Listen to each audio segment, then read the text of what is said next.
നാളെ നമ്മൾ വില കൂട്ടി കൊണ്ടുപോകുമ്പോ ചേച്ചി ഇന്നിച്ചിരി വില കൂടുതലാണ്, അത് കണക്കാക്കി എനിക്ക് തന്നാ മതി.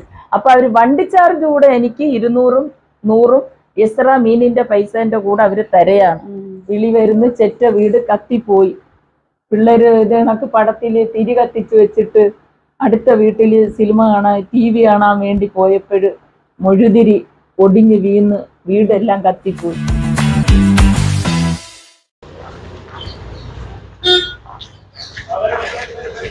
ഇതിനകത്തൂടെയാണ് പോണ്ടത്.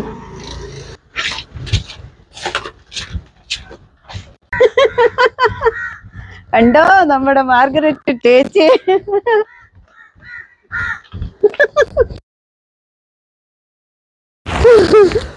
അങ്ങനെ ഞങ്ങള് ചേച്ചിയുടെ വീട്ടിലെത്തി ഇല്ലേ?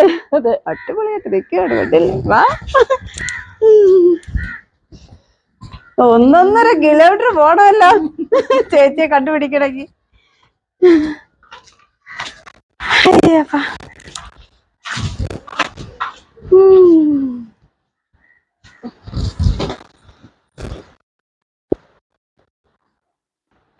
മക്കളെ മിഠായി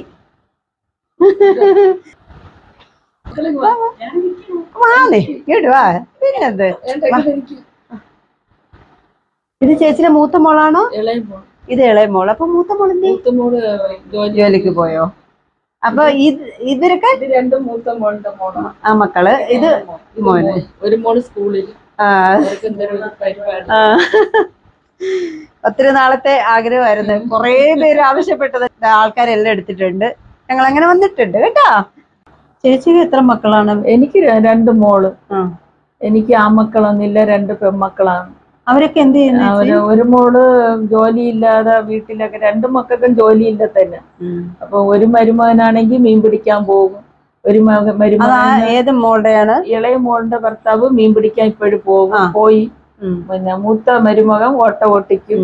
അങ്ങനെ ചെലവായിട്ട് കഴിഞ്ഞു പോവാണ് ചെയ്യുന്നത്. പിന്നെ മോള് വാട്ടക്കുളങ്ങര തുണിക്കടയിൽ നിന്നിട്ട് രാത്രി 10 മണി 9:30 ആകുമ്പോ അവളെ ജോലി തീർന്നിട്ട് ഓട്ടോയില് അവള് വരും. പിന്നെ അങ്ങനെ അവള് വീട് വാടകയ്ക്കെടുത്താ കഴിയുന്നത്. പക്ഷെ എനിക്ക് തോന്നുന്നു ചേച്ചിയാണ് എല്ലാരെയും സംരക്ഷിക്കുന്നത്. പിന്നെ അവർക്കില്ലാത്തതൊക്കെ ഞാൻ ഇവിടെ നിന്നൊക്കെ മേടിച്ചോണ്ട് പോകും. മോള് പിന്നെ വല്ല സാധനമൊക്കെ മോളൊക്കെ മേടിച്ചിടും.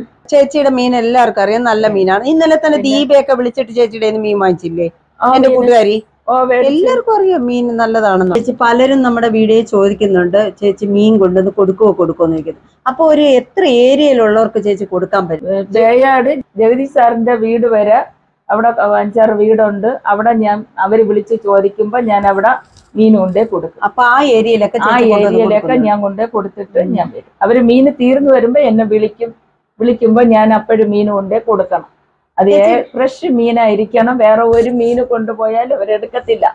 കാര്യം എന്ന് വെച്ചാൽ സ്ഥിരമായിട്ട് വാങ്ങുന്നവർക്ക് അറിയാം ചേച്ചിയുടെ മീൻ ഫ്രഷ് ആണ്. അപ്പൊ അവര് പറയും എന്ത് വിലയായാലും ഞങ്ങൾക്ക് ഫ്രഷ് മീൻ തന്നെ വേണം. ഞാൻ ആ ഫ്രഷ് മീൻ തന്നെ കൊടുക്കും. ഞാൻ കൂടുതലും കൊണ്ടുവരുന്നത് നമ്മുടെ വലയിലുള്ള മീനാണ് ഞാൻ കൊണ്ടുവരുന്നത്. പിന്നെ ആ മീനിന്റെ കൂട്ടത്ത് വേറെ വല്ല വലയാണൊക്കെയാണ് കര വരെയാണെങ്കിൽ അവിടെ പോയി കുറച്ച് മീനും കൂടെ എടുത്ത് ഇത് 2ഉം കൂടെ മിക്സ് ചെയ്ത് നമ്മൾ കൊണ്ടുപോയി കൊടുക്കും. എന്നാൽ ആരും ഒരു തെറ്റും കുറ്റവും ഒന്നും പറയത്തില്ല. അവര് പറയുന്നു വില കൂടിയതായാലും ഞങ്ങൾക്ക് ഫ്രഷ് മീൻ കൊണ്ട് തന്നാ മതി. അവര് പറയുന്നത്. ഞാനും അങ്ങനെ തന്നെയല്ലേ ചേച്ചി?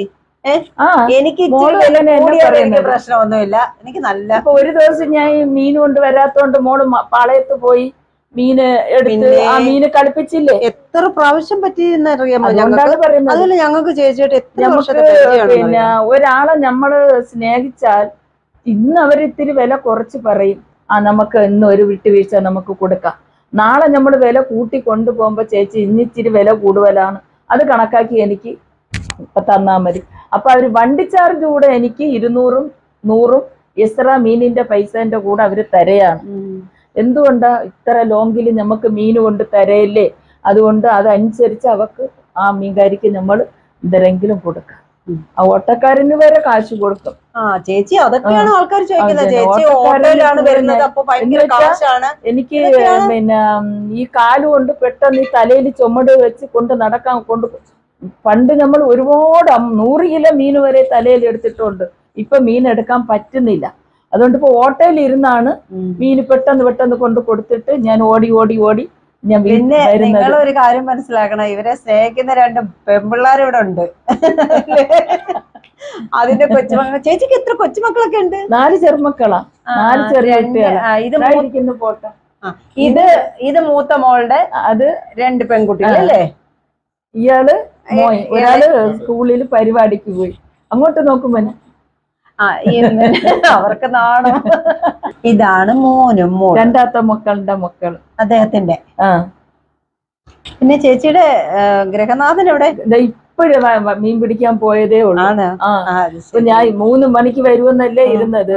അപ്പൊ ഇവിടെ കുറച്ചു നേരം പുള്ളിക്കാരൻ മുറുക്കാനും ചവിച്ച് ഇങ്ങനെ ഇരുന്നപ്പോഴും പറയാണ് ഇത്ര നേരം കണ്ടില്ല. അപ്പൊ ആൾക്കാര് പറയാണ് പെട്ടെന്ന് വാ, നമുക്ക് വെള്ളം തള്ളണ്ടേ.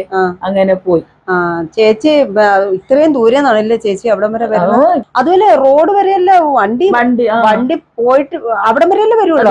പിന്നെ എന്ത് ദൂരം ഇങ്ങനെ അകത്തോട്ട് വരണം ചേച്ചി? പിന്നെ മീൻ പിടിക്കാൻ ഞായറാഴ്ച പോവോ? അതിന് ഞായറാഴ്ച വൈകുന്നേരത്ത് ഇപ്പോഴും 5 മണിയായി, 4:45 നാളെ എപ്പോഴും എത്ര മണിക്കാ? നാളെ വരുമ്പോ നാളെ വെളുപ്പില് 5 മണിക്കാ വരുന്നത്. അവരിവിടുന്ന് കൊണ്ടുപോണത് മീൻ പിടിച്ച ഉടനെ ഇവിടുന്ന് ഐസ് കൊണ്ടുപോകും. ഐസ് പെട്ടിയിൽ വെച്ച് കൊണ്ടുപോയിട്ട് മീന് പിടിച്ചിട്ട് കുറേശ്ശെ വാരിയിടും, ഐസ് തട്ടിയിടും. അല്ലെങ്കിൽ മീൻ ചീത്തയായി പോകും. മീന് ചൂട് കൊണ്ട് അങ്ങ് ചീത്തയായി പോയാൽ പിന്നെ അവർക്ക് അത് ഉപയോഗമില്ല. പിന്നെ പെട്രോളും മണ്ണെണ്ണയും ഇതൊക്കെ എല്ലാം നഷ്ടമാണ്. അപ്പൊ ഇവിടെ ഐസ് കൊണ്ടുപോയാ മീന് പിടിച്ച ഉടനെ ആ മീനെടുത്ത് വാരി ഐസിലിട്ട് വെക്കും. ആ ഒരു പെട്ടി നിറയുമ്പോ അത് നല്ല വെന്തസാക്കി മൂടി വെച്ചിട്ട് അടുത്ത പെട്ടി എടുത്ത് വെക്കും. അങ്ങനെ പിടിച്ച് എടുത്തു വെക്കുമ്പോ നേരം വെളുത്ത ഉടനെ കര വരും. അത് ശരി, അങ്ങനെയാണ്. അപ്പൊ മീന് ഫ്രഷ് ആയിട്ട് മീൻ ഇരിക്കും, ചീയത്തേ ഇല്ല, കാറ്റ് കയറത്തില്ല. ചേച്ചി പറയുന്നത് എനിക്ക് കാര്യം മനസ്സിലാവും. ഞാൻ അന്ന് കായലിന്റെ അവിടെ പോയി മീൻ ഫ്രഷ് ആന്ന് പറഞ്ഞിട്ട് നമ്മൾ വാങ്ങിച്ചോണ്ട് വന്നില്ലേ, അത് എനിക്ക് കുറെ കഴിഞ്ഞപ്പോ ചീത്തയായിരുന്നു. അതെങ്ങനെയെന്ന് പറയാ ചീത്തയായത്? അവർക്ക് ഈ ഐസ് ഒന്നും അവർ ഇടത്തില്ല. ഐസ് ഇട്ടില്ല, അവർ ഐസ് ഇടത്തില്ല. അവർ ഈ വല കൊണ്ട് വീശി ഇങ്ങനെ ഇട്ട ഉടനെ കുറച്ച് മീൻ കയറും. ആ മീൻ കയറുമ്പോ ആ മീൻ കൊണ്ട് താർപ്പാളത്തിൽ അവർ തട്ടിയിടുമ്പോ ഏകദേശം അതിന്റെ ഒരു ജീവൻ പോകാൻ ഇച്ചിരി സമയമേ ഉള്ളൂ. അപ്പൊ അതുവരെ ആ മീൻ അങ്ങോട്ടും ഇങ്ങോട്ടും കിടന്ന് ഓടും. പിന്നെ ഈ ചൂട് കൊണ്ട് മീൻ അങ്ങ് പൊള്ളി അങ്ങ് വരുമ്പോ ആ മീൻ അങ്ങ് ചീഞ്ഞു പോകും. അപ്പൊ അതിന്റെ ടേസ്റ്റ് അത്രയും പോയി. കായല് മീനിൽ ഐസ് ഇട്ട ഐസ് പിടിക്കത്തില്ല. അങ്ങനെയുണ്ടല്ലേ? പിന്നെ അത് പുഴയിലുള്ള മീനല്ലേ, അപ്പൊ അതിന്റെ ഈ തോലിനൊക്കെ ഭയങ്കര കട്ടിയാ. പക്ഷെ എനിക്ക് കായൽ മീൻ അന്നത്തെ അതോടുകൂടി എനിക്ക് മതിയായി. ചേച്ചി ഇത് സ്വന്തം വീടാണോ? ഇല്ല, ഞാൻ ജനിച്ചു വളർന്ന വീടും സ്വന്തം വീടല്ല. അവിടെ പോയ 1.5 സെന്റ് സ്ഥലത്തിലാണ് ഞങ്ങൾ 12 പേര് അവിടെ ജനിച്ചത്. ഈ 12 പേര് ജനിച്ചതിൽ ഒരു അനിയത്തിക്ക് ആ വീട് സ്ഥലവും കൊടുത്തതാ 1.5 സെന്റ് സ്ഥലം. ബാക്കി എല്ലാവർക്കും വീടുണ്ട്. എനിക്ക് എൻ്റെ അനിയത്തിക്ക് മാത്രം വീടില്ല. ആക്രമിച്ചിട്ട് ഇതേ പ്രായത്തിൽ ഈ 2 കുട്ടികളെയും ഈ തന്തേൻ്റെ ഞാൻ ആക്കി കൊടുത്തിട്ട് ഞാൻ മീൻ കൊടുക്കുന്നതോടുള്ള ഒരമ്മ എന്നെ വെളിനാട്ടിൽ കൊണ്ടുപോയി സൗദിയിൽ കൊണ്ടുപോയി. അന്നത്തെ 5000 രൂപ ശമ്പളം. ഈ 5000 രൂപ ശമ്പളം എടുത്ത് ഈ വീട് ഞാൻ എടുത്തിട്ട് ഫൗണ്ടേഷൻ കെട്ടി അതിൻ്റെ അകത്ത് ഓല വെച്ച് മറിച്ചിട്ട വീണ്ടും ഈ കുട്ടികളെ ഞാൻ ആ തന്തേനെ ഇവിടെ ആക്കിയിട്ട് വീണ്ടും ഞാൻ പോയത്, 2ാം പ്രാവശ്യം പോയിട്ട് വന്നപ്പോഴ് വിളി വരുന്ന ചെറ്റ വീട് കത്തിപ്പോയി. പിള്ളേര് ഇത് കണക്ക് പടത്തിൽ തിരി കത്തിച്ച് വെച്ചിട്ട് അടുത്ത വീട്ടിൽ സിനിമ കാണാൻ TV കാണാൻ വേണ്ടി പോയപ്പോഴ് മുഴുതിരി ഒടിഞ്ഞ് വീണ് വീടെല്ലാം കത്തിപ്പോയി. അങ്ങനെ വയറിഞ്ചിയൊക്കെ വന്ന് പിന്നെ വീടെല്ലാം അണച്ച് വന്നപ്പോൾ ഞാൻ പറഞ്ഞു, മക്കളെ ആ വീട് പിന്നെ എല്ലാം പിരിച്ചിട്ട് കളഞ്ഞിട്ട് വീണ്ടും ഓല മേടിച്ച് കെട്ടി വീണ്ടും 2.5 വർഷം കഴിഞ്ഞപ്പോഴും ഞാൻ വീണ്ടും വീട്ടിൽ വന്നപ്പോൾ ഞാൻ പറഞ്ഞു, ഇനി ഞാൻ പോണില്ല, ഇനി എന്നെ കൊണ്ട് പറ്റത്തില്ല. അപ്പഴേ എന്നെ പാസ്പോർട്ടും ടിക്കറ്റും ഇതുമായിട്ട് ഞാൻ വലിച്ചു കീറി ഞാൻ കളഞ്ഞു. ഇനി എനിക്ക് വെളിനാടേ കാണണ്ടെന്ന് പറഞ്ഞ് ഞാൻ കളഞ്ഞു. പിന്നെ അന്നെടുത്ത ചരുവമാണ് ഇന്ന് വരെയും ഒരു 10-15 ലക്ഷം രൂപ കടമുണ്ട്. ഈ 15 ലക്ഷം രൂപയ്ക്ക് ഒരു മാസം ഞാൻ 50,000 രൂപ 5 രൂപ പലിശ കൊടുക്കുന്നു, 4 രൂപ പലിശ കൊടുക്കുന്നു, 6 രൂപ പലിശ കൊടുക്കുന്നു. അങ്ങനെ എടുത്തിട്ട് വീണ്ടും എനിക്ക് ഒരു 10 ലക്ഷം രൂപ ഒരു കടവും കൂടെ ഉണ്ട്. ഈ 10 ലക്ഷം രൂപ കടം കൂടെ എനിക്ക് തീർന്ന് കിട്ടിയ ഞാൻ ഒരു സ്വർഗം പോലെ ഞാൻ എൻ്റെ വീട്ടിൽ ഇരിക്കും. എനിക്ക് ഇനി കഷ്ടപ്പെടാൻ എന്നെ കൊണ്ട് പറ്റൂല. ഈ നെഗറ്റീവ് കമന്റ്സ് ഇടുന്നവര് ദയവായി ഒരു കാര്യം മനസ്സിലാക്കുക. കണ്ട ചേച്ചി ഒരുപാട് കഷ്ടപ്പെട്ടാണ് ജീവിക്കുന്നത്. ഈ രാത്രി 10:30-ക്കാണ് അവർ വന്ന് കയറുന്നത്. ഇവിടെ വന്നപ്പോഴാണ് നമ്മൾ ഇതൊക്കെ അറിയുന്നത്. സകല ഡീറ്റെയിൽ ഇവിടെ വന്നപ്പോഴാണ് അറിയുന്നത്. അപ്പൊ ഈ പിടിച്ചു പറയുക അങ്ങനെയൊക്കെ കുറെ നെഗറ്റീവ് കമന്റ്സുകൾ നമ്മൾ കാണുന്നുണ്ട്. ദയവ് ചെയ്ത് എല്ലാവർക്കും ഓരോ പ്രയാസങ്ങളുണ്ടെന്നുള്ളത് ഓരോരുത്തരും മനസ്സിലാക്കും. ഈ നെഗറ്റീവ് കമന്റ്സ് ഇടുന്നവർക്കും ഉണ്ട് ഓരോ പ്രശ്നങ്ങൾ. പക്ഷെ അവരതൊക്കെ മറച്ചു വെച്ചിട്ടാണ് മറ്റുള്ളവരെ മറ്റുള്ളവരുടെ മണ്ടയിലോട്ട് കയറാൻ വരുന്നത്. അതുകൊണ്ട് ദയവ് ചെയ്ത് നെഗറ്റീവ് കമന്റ്സ് ഇങ്ങനെയുള്ളടത്ത് ഞങ്ങളുടെ ഇതിനകത്തേക്ക് നിങ്ങൾ ദയവ് ചെയ്ത് അയക്കരുത്. നിങ്ങൾക്ക് എന്തെങ്കിലും പറയാനുണ്ടെങ്കിൽ അതിന്റെ മാന്യമായ രീതിയിൽ പറയാം. ഞാൻ അവർക്കൊരു ഗിഫ്റ്റ് കൊണ്ടുവന്നിട്ടുണ്ട്. ദീപാവലി ഗിഫ്റ്റാണ്. കുട്ടികളല്ലേ, വാങ്ങിക്കും മക്കളെ. വെൽക്കം. എല്ലാവരും കൂടെ കട്ട് ചെയ്ത് അമ്മൂമ്മയ്ക്കും എല്ലാവർക്കും കൊടുക്കണം കേട്ടോ. ഹാപ്പി ദീപാവലി. സേഫ്റ്റി. ഓക്കെ.